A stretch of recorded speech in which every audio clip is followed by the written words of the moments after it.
Good morning, everyone. All protocols observed. I don't want to pronounce any wrong names.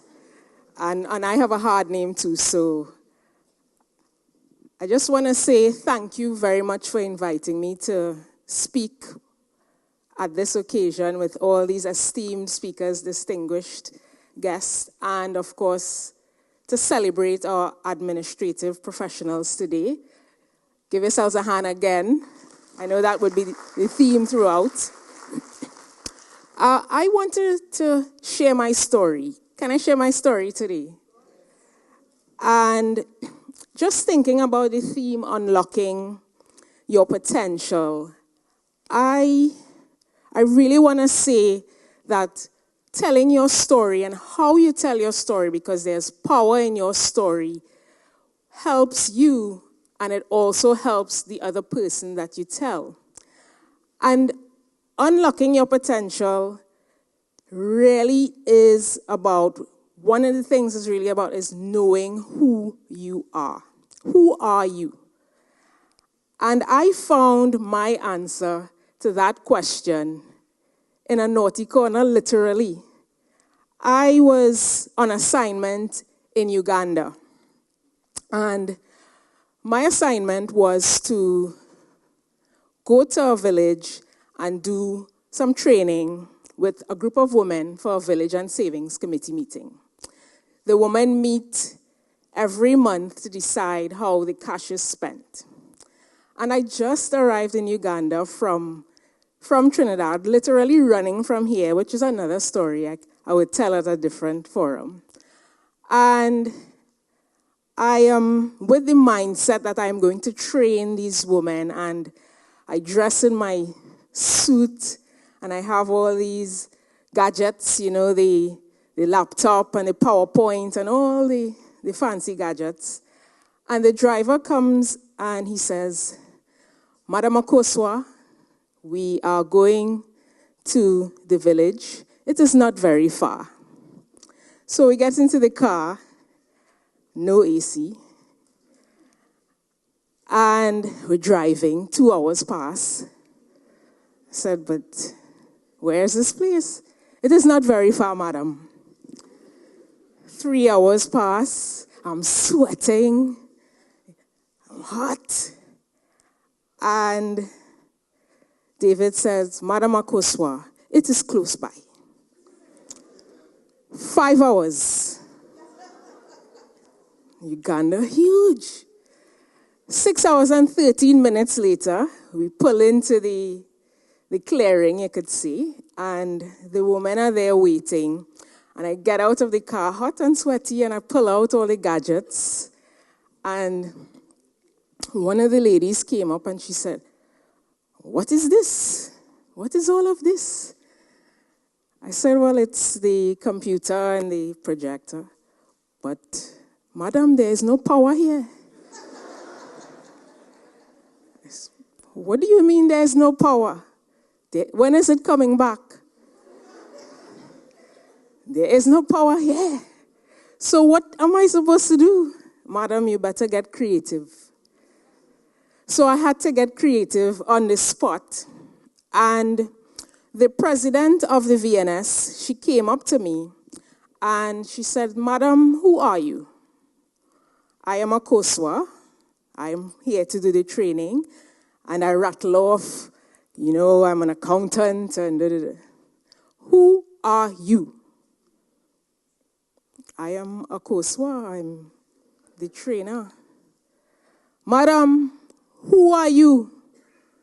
So I'm thinking, well, maybe it's my accent. I already hot, getting annoyed. She said, "Do you know who I am?"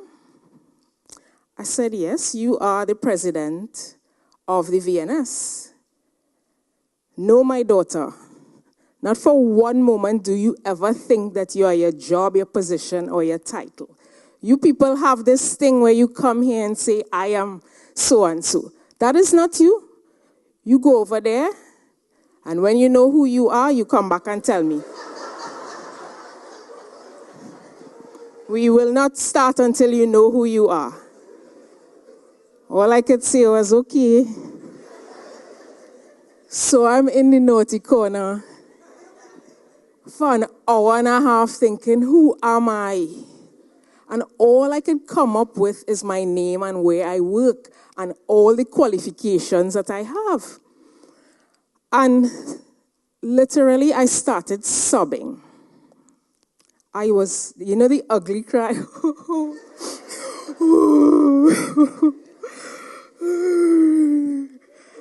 And they're like. And when I pulled myself together and got still, what I wrote in that naughty corner informs my life right now. And to use a cliche, it unlocked my potential. Because Mr. Kwamina said before, potential is really what you're not doing now. She came back to me, Madam Akosua, who are you? And I pulled that paper out, and I still have it. It's all brown and full of the cry as well. I am Akosua. Some call me Yaki. I am divine, courageous, patient, and compassionate.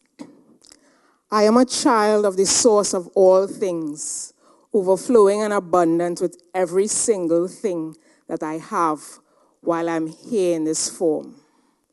I am love, and I am here in service. She gave me a big hug, and she said, Madam Akosua, all those fancy titles and things says something about you, but they could never be who you are. Once you know who you are, you will always, always be very fine. And from that day, I am love and I am here in service, informs all of my decisions. I was always deemed a high achiever. I always wanted to get things. That was the basis of my life, getting things. Things are nice, but it was never grounded in anything else. And going to Africa happened when I lost all of those things. And meeting that woman in the second week really showed me that I could use those things to be of service. Unlocking your potential involves persistence. And you heard it before from Mr. Kwamina. And I learned out there, in that same project, we were building a community-based company. And it was 901 women coming out of a 27-year civil war. And when I arrived, all they had was land and themselves. And I said that. I said, is this all you have? And they were shocked and appalled. What do you mean this is all we have? We start with what we have.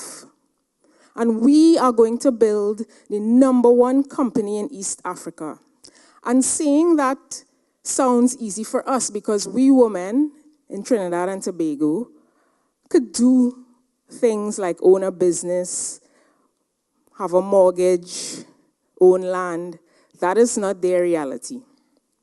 And I learned about persistence there because we had to find the money to grow this business. And I had to buy into this vision that they wanted to be the #1 company in East Africa, not just in Uganda.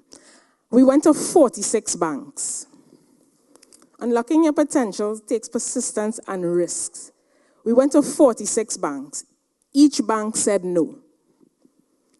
So, after bank 5, I am going crazy. Oh my God, this is madness. Can we stop? Madam Akosua, it is not done. We stop when we are done. Bank number 13. No. Nah, man, nah. You know, my Trini come out. Nah, man. You're a glutton for punishment. Are we finished? No. And what happened within that process, the person who was pioneering the company, her name is Ju, she would disappear into the bush for a couple of days. And then she would come back. Rah! Like, what is in that bush? Rah! Let's go. And I would be baffled, and she would say, Madam Akosua, find your bush. Go and get still. Go and get quiet. And just find your bush. So she went into the bush one weekend and she came out. Rawr. Madam Akosua, where is Norway? What is in that bush? The country Norway? Yes, the country Norway. Well, I explained, it's in Scandinavia. She said, that's where we will get our money. I heard they have a conscience. What is in the bush? So fast forward, we got 1.2 million US from Norway to build the best agricultural seed company in Uganda. And when we got the money, she said, Madam Akosua, it is done. Persistence means doing it until it is done. And, being out there, I was running from Trinidad, I will be quite honest. I was running from here. In my mind, Trinidad owed me something. And I've learned now that is crazy. And what brought me back to Trinidad was an encounter with some woman in South Sudan, of all places. In 2014, South Sudan, 40 years of civil war. And I go to South Sudan and I am meeting with these women, maybe for the first or the second time, trying to get to know them to form this company, community-based company. And so we're sitting, chatting, and they asked me, Madam Akosua, this country, Trinidad and Tobago, where is it? So I'm explaining, it's close to Jamaica. We don't know this place. We don't know Jamaica. You know Venezuela? No. You know USA? Obama, yes, you're from USA. No, I'm from Trinidad and Tobago. And oh, okay.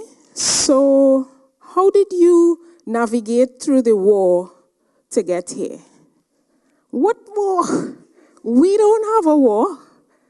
So, Madam Akosua, you never lived in a war? No? No. You never lived in a war? No. You never, ever, ever lived in a war in your life? No. Go home. I somehow don't feel wanted here. So, Madam Akosua, how many cows and goats your family sold for you to go to school?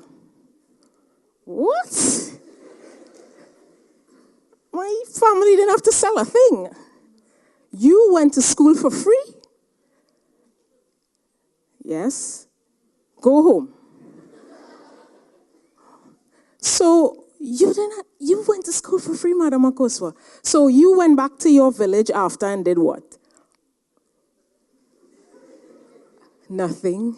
You did nothing with your education.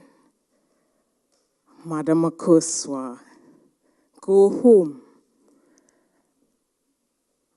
Okay, Last question. You kind of look like us. So how did your family get to Trinidad? Because they are nomads, so they move around. So I am now giving a little history lesson about Middle Passage and, indentureship and go home. Madam Akosua, you are from a country that allowed you to live in peace your entire life. You are from a country that you get to keep your cows and goats and go to school. And you are from a people who endured all of that. And you are here dishonoring yourself and your country. Go home and honor yourself.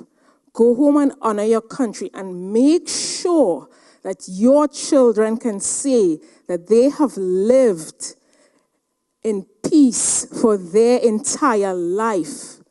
You have to honor those who allowed you to be here. And when they told me that I had to come home, I've never been back to my village. I am in Uganda running from a place that I felt owed me something. Trinidad doesn't owe you nothing. You are owed nothing but deserve everything. And that means that when you give, you get. So if you give nothing, what do you get?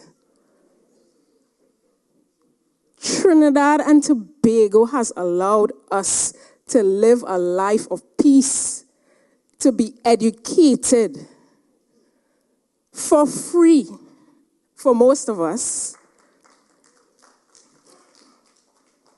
And you are dishonoring yourself by not making this country better, making it so that your children can say that they have lived in peace and kept their cows and goats. And honor yourself and honor your country. That means, honoring yourself means being the best you. It means service. It means giving of yourself, because when you give of yourself, you receive. And I was out there worrying about what I lost, and I was fired on national TV by the then Prime Minister, and she couldn't pronounce my name either. And I was running because I felt Trinidad owed me. But I am back here in love and in service. And I thank you for allowing me to serve you today.